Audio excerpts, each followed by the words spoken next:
All right, we all get an extra hour of sleep this weekend when standard time goes into effect. Joining me to discuss now is Dr. John Higgins, cardiologist with UTHealth Houston, with how that time change could impact your health. Dr. Higgins, you are a cardiologist, so explain to us what this change is doing to our heart.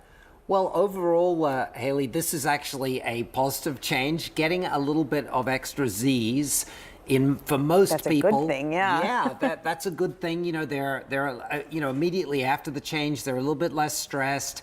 Blood pressures are a little bit better, less heart attacks, compared to the springing forward. However, there are some changes that can occur that can have some negative effects on the heart. And what would that be? So first of all, adjusting to the different time. I mean, it's hard for some people to not get up later. So they might still get up at the same time because their body clocks haven't adjusted yet, their circadian rhythm, and that may, because it's still dark and whatnot, it may affect them in a negative way. They also because they're waiting for breakfast, for example, or lunch, their internal clock saying, hey, I'm hungry. It's 6 o'clock or 7 o'clock, but it's actually not, yet. Yeah. So they can eat a little bit unhealthily, and snack a little bit unhealthily, which can also affect, blood pressure and other things. Of course, we also know when we are driving home, it's going to be probably dark, so we're getting less sunlight. We know that sunlight can have a negative effect, a positive effect for the sunlight, but no sunlight can have a negative effect and can make you feel a little bit more depressed. Yeah.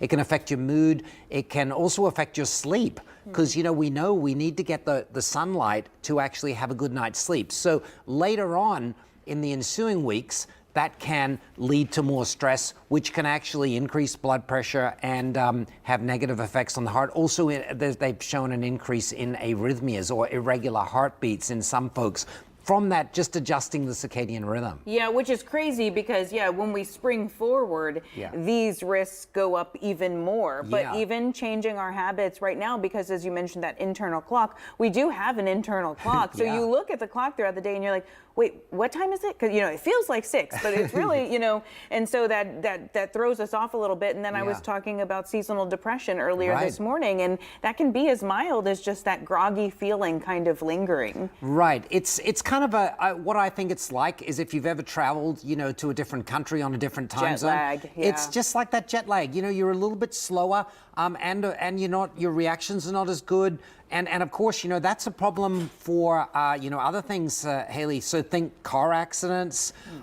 Also, people are coming home are going to be driving in the dark. So that's car accidents. Also at work, having accidents at work, so those things are important.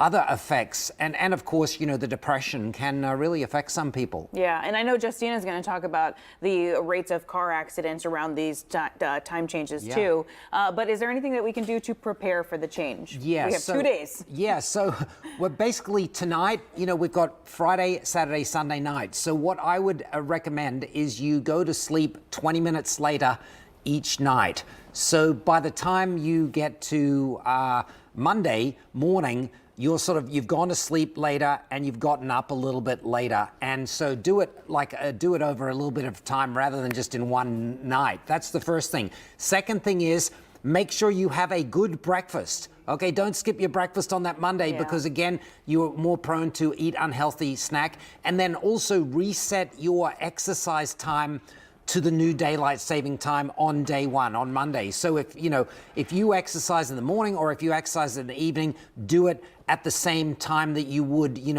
with daylight saving time on standard time. Those are really, really important things. And, you may have to, adjust your blinds and other things, but in the morning, so the sunlight doesn't kind of wake you up too early. That's true. That's true. All good tips. Dr. John Higgins with UT Health. Thank you so much for coming in and joining us. Always coming and giving us really good health information. We really appreciate it.